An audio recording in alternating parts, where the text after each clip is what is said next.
Salutare prieteni și bine ați venit! Astăzi cei de la Suzuki ne oferă noua Suzuki Vitara S 1.4 Booster Jet. Și ca orice review bun, și acesta începe cu mine fiind un pic sceptic. Încă de la început, de când am luat mașina, domnul de la Suzuki mi-a spus că mașina asta o să te uimească. Iar eu m-am gândit, păi ce mamă nu își laudă puiul? Și n-am fost prea încrezător. Dar conducând-o, am ajuns la altă concluzie.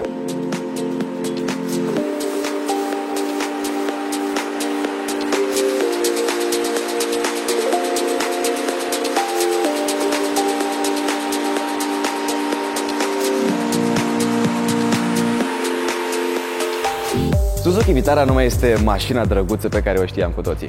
Acum are câteva elemente de design care o fac un pic mai agresivă. Spre exemplu, grila față. Avem faruri mult mai agresive decât erau pe vechea mașină pe care o știam cu toții și LED-uri pentru zi. Am vorbit de grila față, acum să vedem și ce se află în spatele ei, adică motorul. În cazul nostru, 1.4 benzină turbo. Suzuki Booster Jet. Frumos nume. 140 de cai putere. Poate că nu par atât de mulți, dar având în vedere că mașina asta are o tonă 200, cred că ne vom distra astăzi.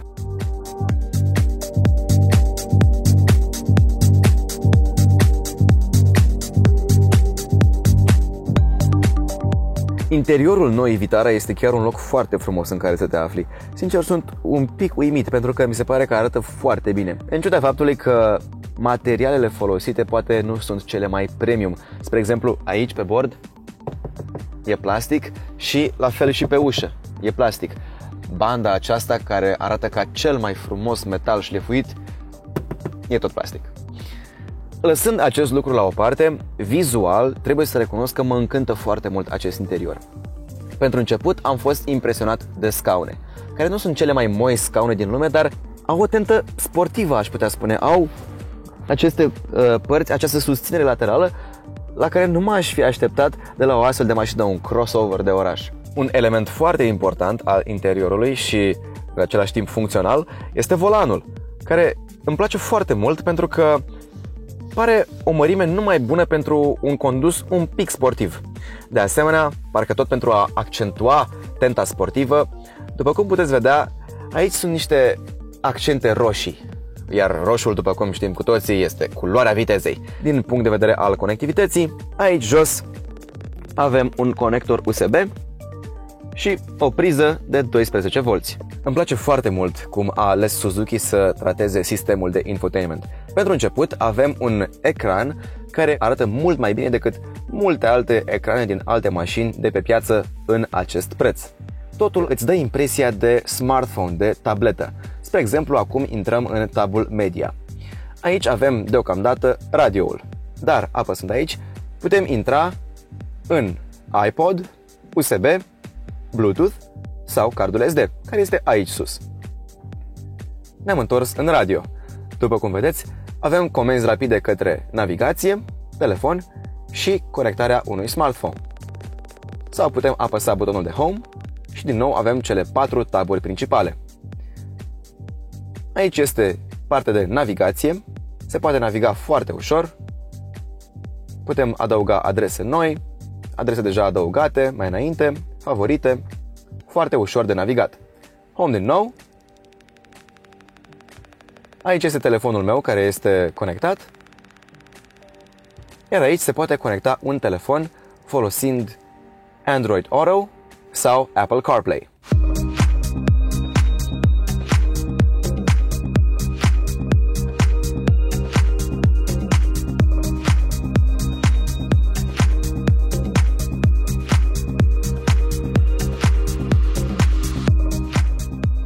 Să vorbim puțin și despre sistemul All Grip.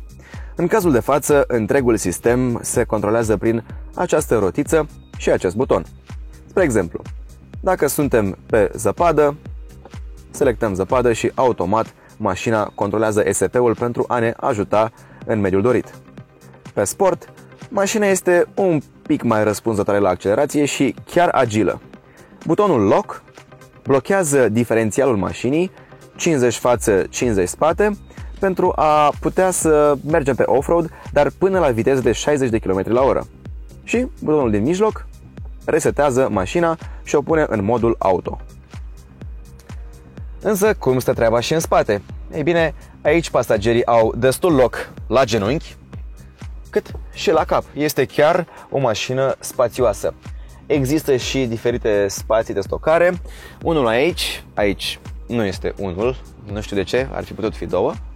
Și scaunele, după cum spuneam, sunt confortabile și sunt făcute din această, cred că este piele ecologică, cu aceste inserturi plușate. Și sunt destul de confortabile, un pic tari, dar confortabile.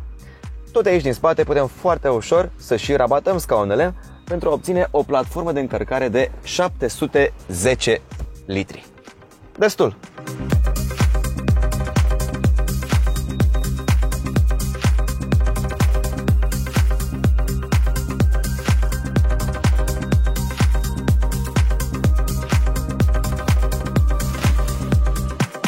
În mers, noua Suzuki Vitara aș spune că uimește. De ce? Pentru că cei 140 de cai, deși nu par a fi prea mulți, pe o mașină de 1,2 tone sunt mai mult decât destui. Și când mai punem la socoteală și că avem aici un buton sport pe care dacă îl apăs acum, mașina are un zvâc, parcă arătându-ți că acum îți dă mai mult cuplu. Dacă accelerăm, mașina pleacă mult mai repede. Trebuie să recunosc că aproape că se conduce ca un mic hatchback, ca un Clio un pic mai rapid, ca un Suzuki Swift. Pentru că are manevrabilitatea și stă în curbe la fel ca un hatchback. Suspensia mi se pare bine setată pentru că șocurile sunt absorbite bine și în același timp, dacă vrei să iei o curbă cu o viteză un pic mai mare, mașina nu fuge de sub tine și rulul este ținut la minim. Poziția la condus e destul de înaltă în Suzuki Vitara, ceea ce contravine puțin caracterul sportiv de care vorbeam mai devreme, dar acest lucru e benefic pentru că am o vizibilitate foarte bună. Văd bine în față, în stânga, în dreapta, mai ales în spate văd foarte bine. Aproape că nici nu e nevoie de camera pentru marșarier cu care vine această mașină dotată.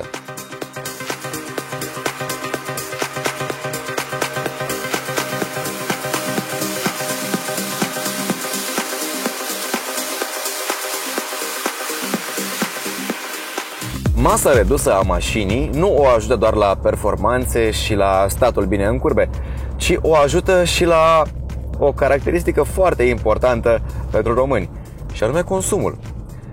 În momentul de față suntem la 8,2 litri la 100 de kilometri, dar încă se mai așează consumul. Așa că veți vedea consumul final în articolul nostru scris pe eblogauto.ro.